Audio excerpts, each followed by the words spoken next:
Okay students, आज हम अपना chapter number 3 pair of linear equations in two variables के बारे में स्टडी करेंगे। ये हमारा class 10th NCERT chapter 3। Chapter को स्टडी करने से पहले आपको उस चैप्टर की नेमिंग वगैरह सारी की सारी क्लियर हो जानी चाहिए कि हम उस चैप्टर के अंदर किस चीज़ के बारे में स्टडी करने जा रहे हैं। चलिए उस चीज़ को देखते हैं। यहाँ पर फर्स्ट वर्ड है आपके चैप्टर स्टार्टिंग का नेम में पेयर। Okay, pair.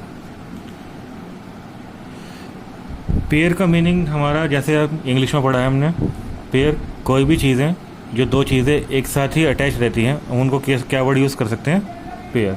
जैसे कोई भी हस्बैंड वाइफ हो गए, वो क्या होता है? अटैच ही रहते हैं, तो उसको क्या बोलते हैं? हम पेयर बोल देते हैं।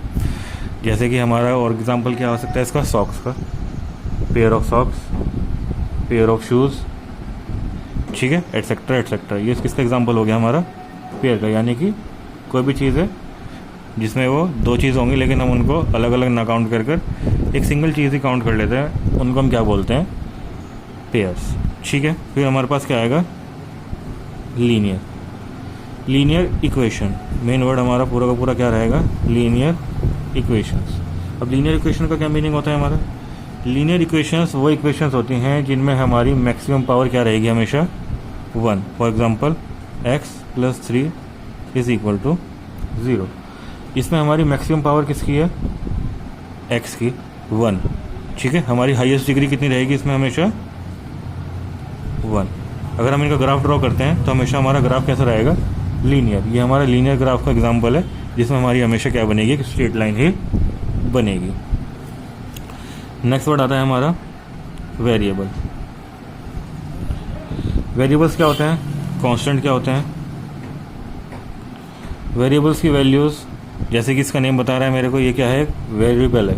वेरिएबल क्या होते हैं? हमारे हर क्वेश्चन के अकॉर्डिंग चेंज होते रहते हैं। देखो फॉर एग्जांपल x है, किसी क्वेश्चन में y है, किसी क्वेश्चन में z है, किसी क्वेश्चन में x की वैल्यू 1 है, इस तरह ही है हमारे। किसी क्वेश्चन में x की वैल्यू हमारी 2 है, किसी क्वेश्चन में हमारी x की वैल्यू 3 है। ये स्पेसिफिकली हमारे को नहीं बताया गया है कि x की वैल्यू हर पर्टिकुलर क्वेश्चन में कितनी रहेगी। तो यानी कि x की वैल्यू क्या होती है? चेंज होती रहती है। और चेंज होने का मीनिंग ही दूसरा क्या होता है हमारा? वेरिएबल, इंग्लिश में। ठीक है, वेरिएबल। अब हमारे पास क्या आ गया? कांस्टेंट। कांस्टेंट जैसे कि इसका नेम बता रहा है हमारे को, कांस्टेंट, यानी कि जो चीज़ें चेंज नहीं होती हैं। फॉर एग्जांपल 1, 2, 3, 4 एटसेट्रा, कहाँ तक? 0 तक। 9 आएगा, फिर उसके बाद क्या आ जाएगा? 0 आ जाएगा। इनका मीनिंग हम इनको कांस्टेंट क्यों बोलते हैं? सपोज करो आपको कोई भी आंसर करा आपने क्वेश्चन का, मैथमेटिक्स का, आपको आंसर आया 2 समथिंग नाउन, या फिर example 2 cars, 2 boys, 3 girls, etcetera etcetera. तो अगर हम काउंटिंग की बात करें तो काउंटिंग हमेशा हमारी क्या रहेगी? सेम ही रहेगी। हम कितनी गर्ल्स की बात कर रहे हैं? 3। हम कितने बॉयज़ की बात कर रहे हैं? 2। हम कितनी कार्स की बात कर रहे हैं? 2। हमेशा हमारा एग्जाम्पल क्या रहेगा उसमें? ये कि सारी की सारी चीज़ें क्या रहेंगी? हमेशा काउंटिंग हमारी हमेशा सेम रहेगी। वो चीज़ हमारी होती है कॉन्स्टेंट और ये होती है हमारी वेरिएबल। तो अगर सबको सम अप कर दें, हमने अभी तक क्या पढ़ा है? Pair of linear equation in 2 variables. Variable कितने होंगे हमारे? 2 होंगे। सपोज करो हमारे वेरिएबल्स के आगे 3x आ गया और 2y आ गया। कोई भी चीज़ जब भी इक्वेशन बनती है तो उसमें = का साइन आ जाता है और कुछ भी उसके समथिंग आ जाता है। हो सकता है यहाँ पे 0 या फिर कोई भी और नंबर हो। ठीक है। पेयर, दूसरी इक्वेशन क्या आ जाएगी हमारे पास? 2x + 4y = 3। अब देखिए चैप्टर का नाम हमारा पूरा का पूरा क्लियर हो चुका है। यहाँ पर पेयर, कोई भी चीज़ें, दो चीज़ें हमारी एक साथ आएंगी, हम उनको क्या बोलते हैं? पेयर बोलते हैं of linear equations. Linear equations जिस चीज़ के भी इक्वल अगर हम 0 रख दें या फिर = का साइन लगा दें, समथिंग कुछ भी उसके इक्वल रख दें, तो वो क्या बन जाती है? इक्वेशन लग जाती है। लीनियर का मीनिंग क्या आएगा हमारा? लीनियर का मीनिंग आएगा मैक्सिमम पावर कितनी रहेगी सारे के सारे मेरे वेरिएबल्स की?